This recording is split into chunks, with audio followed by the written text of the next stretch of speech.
Hi everybody, welcome back to the channel. My name's David and we are in the middle of the Terminator Genisys Slow Grow Force Creation Challenge.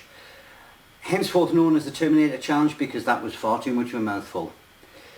We've got some resistance to organise, so let's be about it.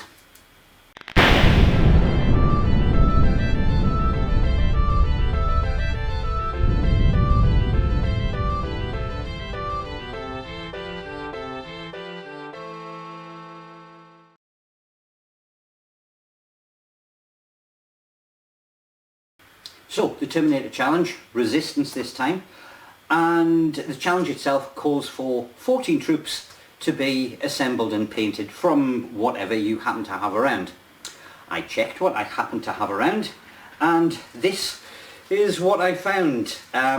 These are miniatures from the game itself, and you can see from the pile of sprues that I have a reasonable amount. There are 31 all told here that I have to plough through. Now, I will be honest, this is the part of the challenge that I was least looking forward to, because for some reason when it comes to painting just human troops, I suck. Saying that, it is a challenge, it is going to be challenging, and I am going to do all 31 of them. Let me pull up a photo of the sprue for you. So, on each sprue you get 4 bodies, 3 male resistance fighters, 1 female, and a selection of 2 arms that go on the female and 5 that go on the males. Weaponry for the females is either a shotgun or a plasma gun. The guys get a choice of 2 different styles of plasma gun, a grenade launcher, a missile launcher, or an assault rifle. Now, I am going to be interchanging these in as many variations as possible of weapon and pose, which by my reckoning is going to give me 15 different male fighters and 2 different female fighters.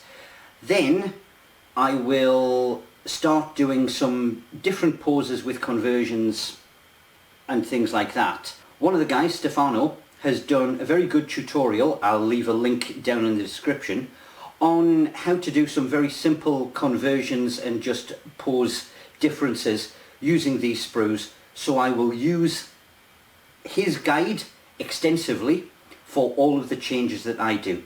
I might do a few more weapon swaps, depends what I feel like. 31 is quite a bit to get through, and I am starting to run out of days. But one thing that I will say is the best thing to take out Terminator endoskeletons is the plasma gun, so wherever possible it is plasma guns that I am going to be favouring. So, without further ado, I will go and set up my knee-top crafting table that you have seen earlier, and I will start making resistance fighters. 31 members of the resistance, primed and based and assembled. What have we got? So, there are 16 with plasma guns, 3 with shotguns, and 4 each of the missile launcher, the grenade launcher, and the assault rifle. Now comes the heavy stretch. I've got to get these painted.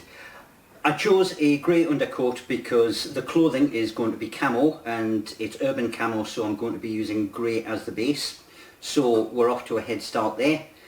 But to do the markings, rather than do it with a brush, I need to make some tools. So, a stippling tool. Let's get the end off this stirrer. And that one. And then I want the rough part from a scouring pad. Like that. I'm gluing it so that the triangle end is outermost, because I only want a small area. Come on.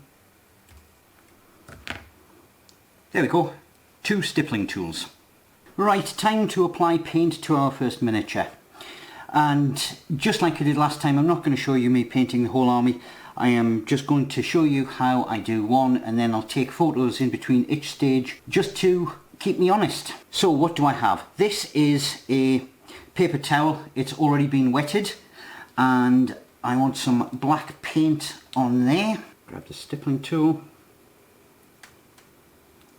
Just give it a few test dabs. And I'm not worried about going over onto things like armour on these because they are going to be painted in a different colour later on. I'll crack on with that colour on all of these. Right, next colour. Now, I should have said before, if you're wondering why I had the wet paper towel, it's because we want the ink, or the paint rather, to remain really, really runny, almost like an ink, and that sort of wet background just helps it do that. Now, I'm not going to do that with the white, which is the next colour, because this is a very watery paint to start off with. And again, it's just a stipple all over, like so. Now, the last coat that I am going to do tonight is just getting the base on these back down to a black so that I can later dry brush it with grey. And as ever, all I use for that is a very watered down household paint. And because it's black, I'm not too worried about going up onto the boots because they're going to be getting painted black properly.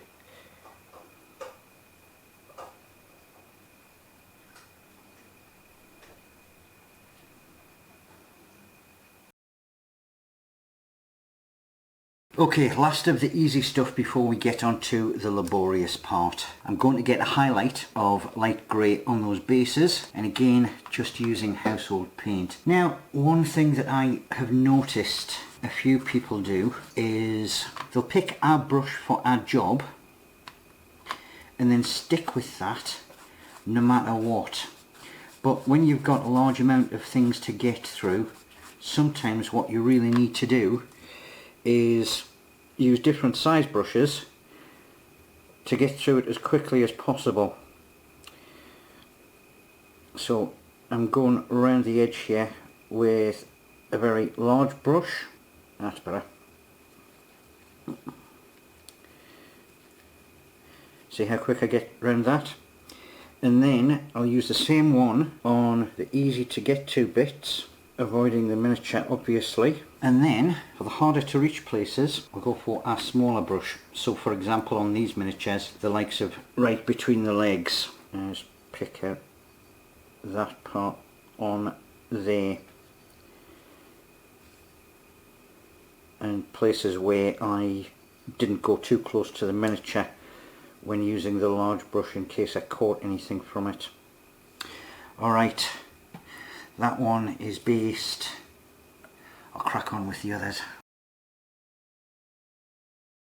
Right, so what we have at the moment is essentially 31 amorphous grey blobs. It's now time to start blocking in a little bit of the colour on the figures themselves.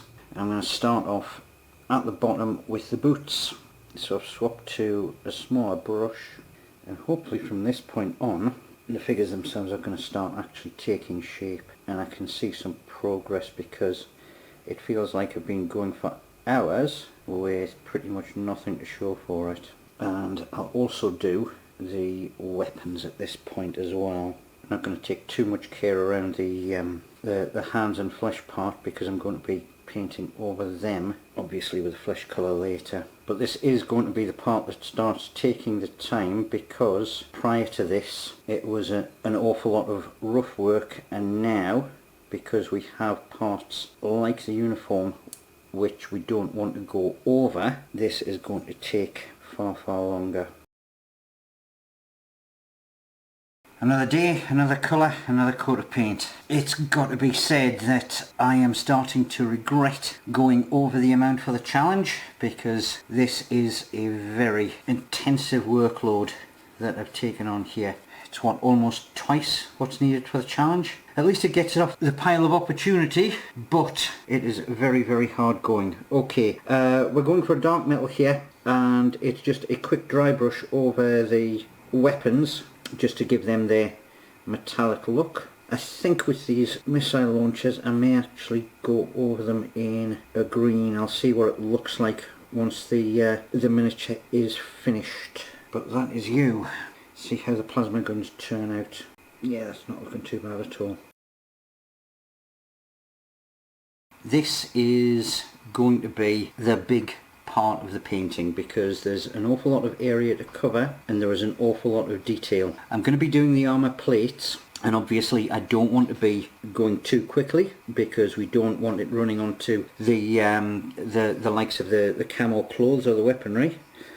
But individual armour plates on the arms, we've got the knee pads, obviously we've got the chest piece, and I'm going to be using the same colour essentially for belts, straps, holsters, things like that. So it is going to be a large amount of work, and it is probably a really good job that I have set aside almost a whole afternoon for it. Now the colour I want is going to be a sort of bluish charcoal grey, and I need a decent amount of it because there's an awful lot of area to cover. So some blue.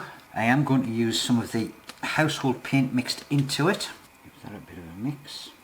And then black. Oh, pretty much spot on. How's that for look? I'll just thin that down a little bit. Now what I'm going to do is use the thin brush to do the detailed parts and edges, and then go back over the larger parts with a fatter brush to save time. Okay, and I'll swap to the larger brush now on this one so you can see what I'm up to.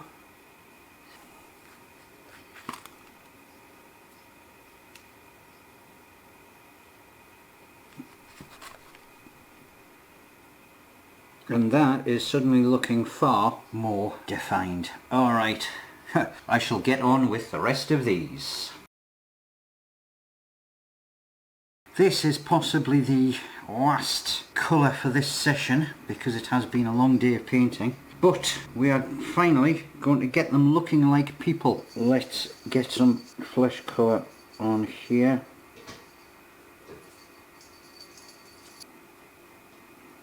Right. Yep. Right, another day, another bit of filming, and it feels as if we are on to, well, approaching the final stretch, because it's now sort of more bitty detail colour that we're going to be doing, although by my count there is probably still round about 8 separate coats of paint that have to go on here. So I have a selection of, well, basically hair colours, and that is what I'm going to be applying, along with wood colour for any things like assault rifles or shotguns that are needed. I'll do the hair on this one as well. It's quite a thin paint, I may have to go over that with a second coat. I could do without that. However, right, let's give them all filled in weaponry and hairstyles. Right, all hair and moustache painted, and just to show you, I also took the opportunity while I had the orange paint out to do the plasma bottles on the bottom of the plasma rifles an orange colour, because it is time that these guys had a little bit of spot colour on some places because they are looking very drab. Now, speaking of spot colour, they all have either neckerchiefs or, in some cases, bandanas. And for those, if we refer back to Terminator Salvation, I believe it is, the colour of the resistance is a sort of blood red, so we are going to have a sort of maroon colour, and we'll get all of those done. Pick that out around the neck like that. Yep, that sets that off nicely. Yes, red for the bandanas and headscarves, and I did bite the bullet and redo all of the missile launchers in green. So one final coat of paint for the night, because this one is going to need to dry, and that is a watered down flesh wash all over. I'm just going to get a nice amount of water in there. I don't want it quite thin because I'm looking to dull the paint down and give a little bit of weathering to it rather than actually discolour the miniatures. And I'm going to use a big brush for this because it's a nice fast one, but with it being a wash, it is going to need to dry overnight before I do anything else. Now, I'm going to hold it upside down because I don't want any excess wash running onto the base, and it is just a once over the whole model, taking special care to make sure that I get the flesh, because that is going to give the definition to the flesh And that is that one done. It is a dark and stormy night, but the end is in sight. If you do hear anything in the background, chances are it's hail, so don't worry about that. Yes, the end is in sight, and I have 6 colours left to do, and what I am going to do is apply them all, because they are small detail parts, to one model, just so that it is done. White for the undercoat on the plasmas. Not all of them need all colours, obviously non-plasmas don't need the white and the green, but I just wanted to make sure that by the end of tonight I actually had one miniature completed on camera, and the rest can be painted at my leisure. So this is now a lighter flesh tone because I'm just doing highlights on the flesh areas, and this is probably more of an overbrush rather than anything else. And that is that colour done. The kneeling helmeted models have visors, so we may as well make them mirrored. Let's have some dark silver, and that is that done. I like how quickly this is being done. On most of the miniatures there is either going to be a chin strap to the helmet or a microphone and earpiece, and I'm just going to pick that out in black, and that is that done. Right, and this is probably going to be the longest part on all of the models, and I've got some blue. I'm just going to add a little bit of water just to get it to go on a little bit more smoothly, and I'm just going to use this to do a highlight on the armour plates. Nothing too fantastic, just on the uppermost parts where it would be catching the light. Yeah, I'm happy with that. And the very last colour is my green ink over the white, just to get that glowing plasma effect on the weaponry, and that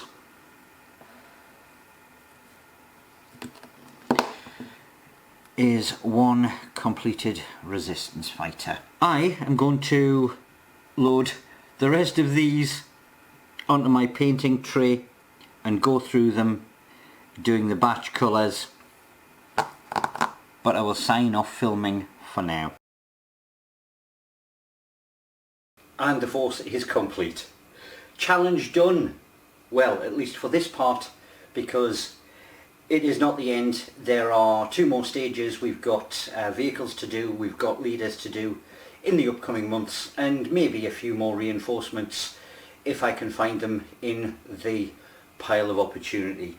Look, a big shout out to the guys over on the Terminator Facebook page. Had they not set this challenge, if I'm being honest with myself, there is a very good possibility that I would never have got around to doing these guys. And seeing the result, even though it was a hard slog, I am more than happy with the finished product. I did say that I would point out any conversions that I made, just using these lady fighters, all the same parts, but with a little bit of shaving at the shoulders and a cut around the waist. I did manage to get some different poses, and each and every model is unique in a minor variation of some kind. If you want to follow along, please do the social media thing and hit that subscribe button and get notifications. Otherwise, I'll see you next time for something that isn't maybe quite as hard work as this one. Thanks for watching. Bye now.